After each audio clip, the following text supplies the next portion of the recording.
प्रणाम जी, प्रणाम।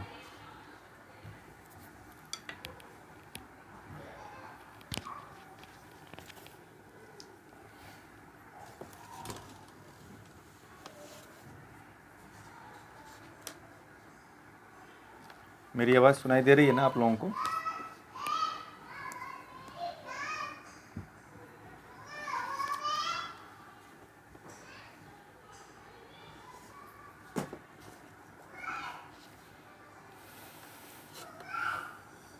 आज जो है कबीरदास जी के शब्द ग्रंथ में वो गेट लगा,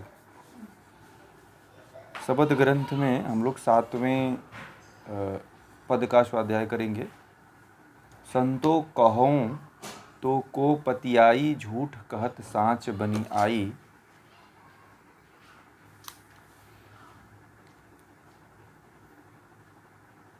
लोके रतन अभेद अमोलिक, नहीं गाहक नहीं साई। चिमिक चिमिक चिमके दृग चहुदिसी, अरब रहा छिरियाई। आपै गुरु कृपा कछु, किन्हा निर्गुण अलख लखाई। सहज समाधि उन्मनि जागे, सहज मिले रघुराई। जहाँ तह देखो तह तह सोई, मन मानिक बेधो हीरा। परम तत्व गुरु सो पावें, कहें उपदेश कबीरा। बहुत ही महत्वपूर्ण ग्रंथ और महत्वपूर्ण पद है ये। कबीरदास जी इस पद में कह रहे हैं कि हे संतो, मेरे कथन पर कौन विश्वास करेगा। संतो कहो तो को पतियाई, पतियाई का मतलब विश्वास एक होता है। ये पूर्वी भाषा है, ये जहाँ पे काशी में रहते थे उस क्षेत्र की भाषा है। ये कहते हैं कि हे संतों, यदि कहता हूँ, मैं कहता हूँ तो कौन विश्वास करता है। यह कहने में असत्य प्रतीत होता है। कहत साँच नहीं आई, किंतु अनुभव में सत्य है। कबीरदास जी कहते हैं कि परंतु कहने में तो बात झूठी सी लगती है, परंतु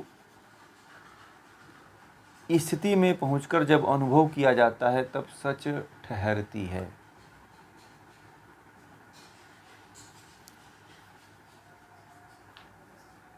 जब कोई व्यक्ति करता है, अनुभव करने के बाद जब प्रतीत होता है तब वह बात सत्य होती है। वैसे तो कोई मेरी बात को समझेगा भी नहीं।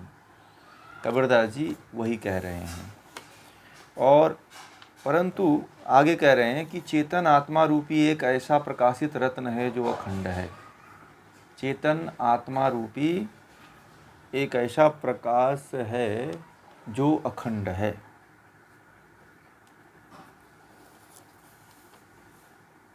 एक ऐसा प्रकाशित रत्न है जो अखंड है और जिसकी कीमत नहीं आंकी जा सकती। उसका न अन्य ग्राहक है और न स्वामी। वह स्वयं अपने आप का स्वामी है। मतलब परंतु वह ऐसा रत्न है जिसका न कोई ग्राहक है न स्वामी, अर्थात वह सर्वव्यापी है। किसी विशेष को नहीं, वह न किसी व्यक्ति विशेष की संपत्ति है और न कोई उसे खरीद सकता है। वह दृष्टा है।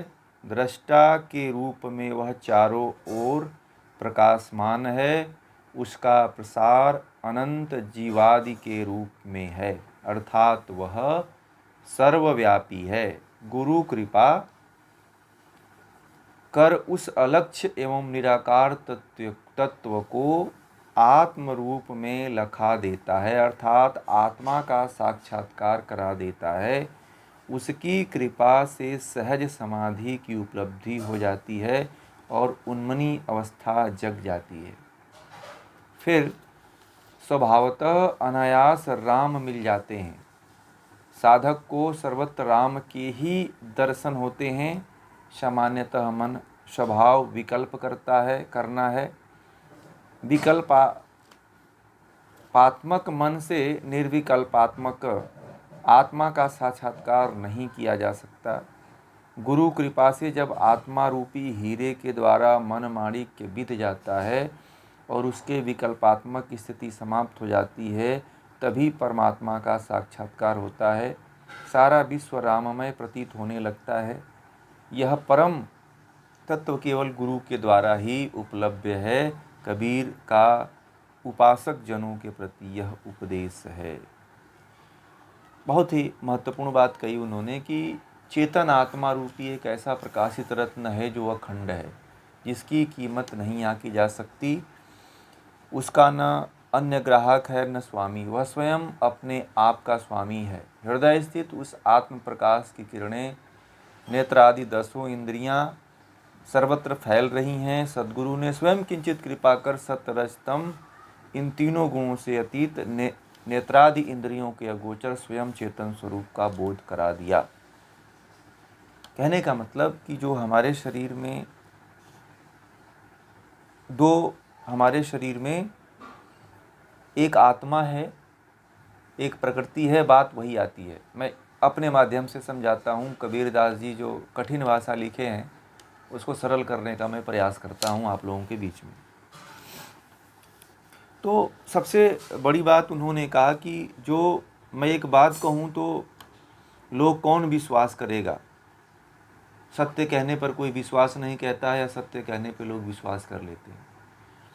तो वही कहते हैं कि जो अखंड एवं अमूल्य आत्मा रूपी रत्न प्रकाशित होता रहता है, हमारा जो मतलब हम आत्मा है। मैंने कल ही कहा था कि हम क्या हैं, हम एक आत्मा है।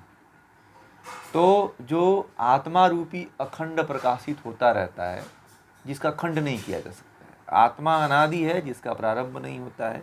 आत्मा क्या है? आत्मा को क्या कहा गया है? अनादि कहा गया है। क्या कहा गया है? अनादि, जिसका कभी नाश नहीं होता है। अनादि का मतलब जानते हैं क्या क्या होता है आप लोग? अनादि का मतलब होता है कि जिसका प्रारंभ न हो और न ही अंत हो। ठीक है, अनादि का अर्थ होता है कि जिसका प्रारंभ न हो और जिसका अंत न हो, जिसकी उत्पत्ति का कोई कारण न हो। ठीक है, हर उत्पत्ति के पीछे न कोई कारण होता है, परंतु जो अनादि होता है उसके पीछे कोई कारण नहीं छुपा होता है। अनादि स्वयंभू होता है, अनादि इटर्नल होता है, अनादि शाश्वत होता है, अनादि सनातन होता है। सनातन मतलब जो सदा से चला आ रहा है और सदा रहेगा, कभी मिटेगा नहीं, उसे अनादि कहते हैं। समझ में आ गई बात? तो आत्मा जो है सदा से चला आ रहा है और सदा रहेगा, इसका अस्तित्व मिटने वाला नहीं है। बहुत बिरले लोग हैं जो यह मानने के लिए तैयार होते हैं कि आत्मा क्या है? आत्मा अनादि है। बहुत कोई बिरला है जो यह मानने के लिए तैयार होता है कि आत्मा अनादि है। और कहते हैं कि वह स्वयं प्रकाशित होता रहता है। आत्मा जो होती है वह स्वयं प्रकाशित होती है, परंतु अज्ञानता के कारण उसका प्रकाश दृष्टिगोचर नहीं होता है। अज्ञानता के कारण वह स्वयं प्रकाश नहीं कर पाती है, उसे दूसरे से प्रकाश लेना पड़ता है।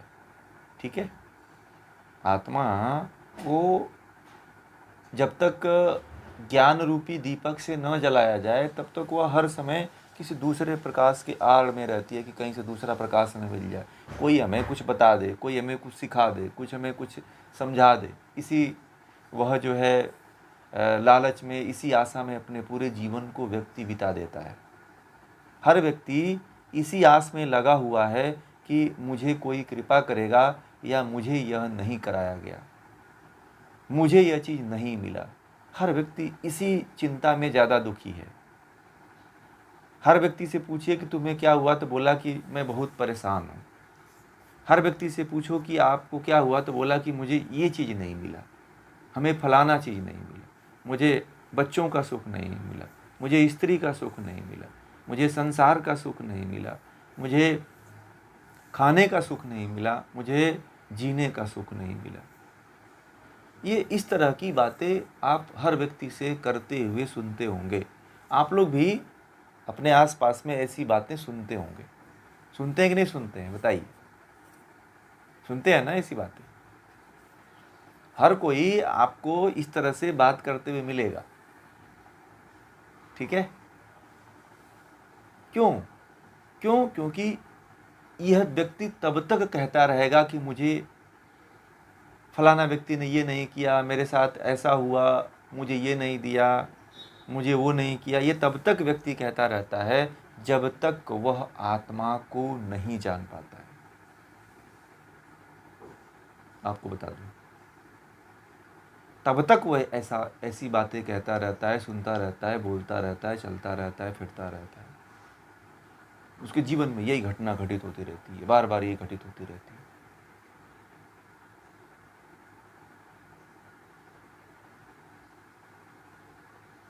समझ रहे हैं बात को?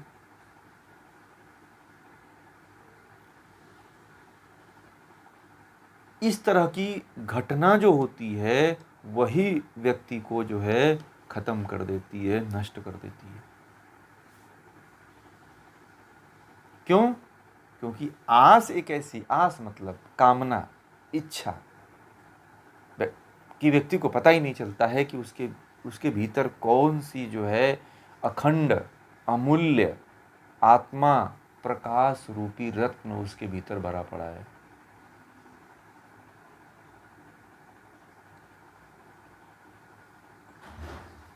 कहते हैं कबीरदास जी कि वह ऐसा रत्न है कि जिसका न कोई ग्राहक है, न स्वामी है, वह सर्वव्यापी है। आत्मा सर्वव्यापी तो नहीं है, ईश्वर सर्वव्यापी है, परंतु यहाँ पे कबीरदास जी थोड़ी सी गड़बड़ी बात कह दी है। आत्मा सर्वकाल में है, वो उसका नाश नहीं होता है, परंतु सर्वव्यापी तो केवल ईश्वर है, ठीक है? किसी विशेष का नहीं। वह न किसी व्यक्ति विशेष की संपत्ति है और न उसे कोई खरीद सकता है। हाँ, ये बात सत्य है, कबीरदास जी की ये बात सत्य है कि आत्मा जो है किसी विशेष व्यक्ति की संपत्ति नहीं है। कोई कहता है ना कि ये मेरी पत्नी है, कोई कहता है कि ये मेरा बच्चा है, कोई कहता है कि ये मेरा लड़का है, कोई कहता है कि ये मेरा धन है, ये मेरे लोग हैं, परंतु कोई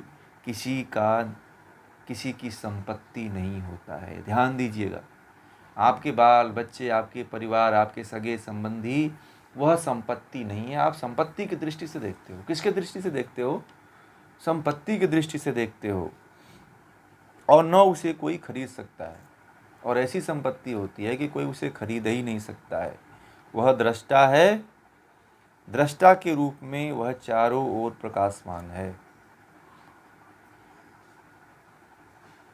उसका प्रसार अनंत जीवादि के रूप में है, अर्थात अब ईश्वर के रूप में कह रहा है कि ईश्वर जो है सर्वव्यापी है और चारों ओर प्रकाशित हो रहा है। उसका प्रसार अनंत जीवादि के रूप में है, वह सर्वव्यापी है।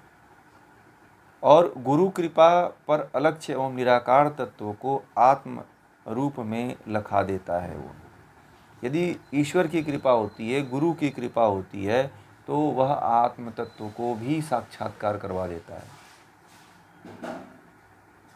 ठीक है?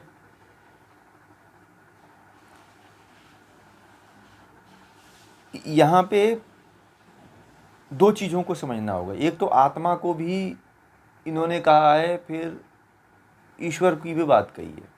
तो यहाँ पे जो अब यहाँ से शुरू होता है कि ईश्वर सर्वव्यापी है, ईश्वर निराकार है, ईश्वर जो है आत्म तत्व को का साक्षात करवा देता है, उसकी कृपा से सहज समाधि की उपलब्धि होती है। इसमें गुरु की बात कही है, ठीक है?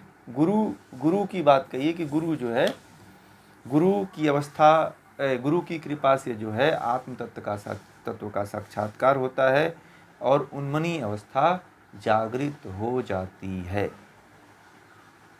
फिर स्वभावतः ही राम मिल जाते हैं। उन्मनी अवस्था हठ योग में पढ़ाया गया है। उन्मनी अवस्था ऐसी है कि जब योगी साधना करता है तो साधना करते करते वह स्वतः ही